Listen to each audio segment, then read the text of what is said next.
Pagpalang hapon mga kapare ko, yan dito yan sa loob ng Jubil Port.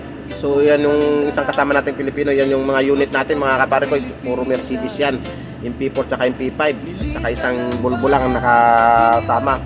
So nandito tayo sa labas, nagpapalamig habang inaantay natin yung broker mga kapare ko na magkakarga.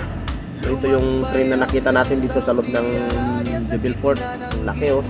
Yan yung magbababa ng pangarga doon sa barko.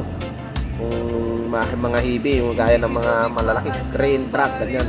So nagpalamig dito sa labas mga kapare ko kasi medyo masarap yung lamig-lamig niya.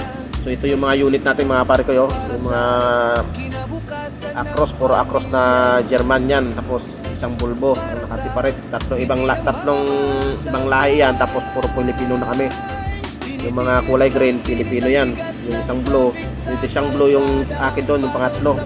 So ito yung pangarga natin mga kaparkoy. So dadalhin natin sa Japura at nag-aantay lang tayo ng loading. Dahil may mga hibi, hindi natin kaya yan. Kaya download yung dala natin.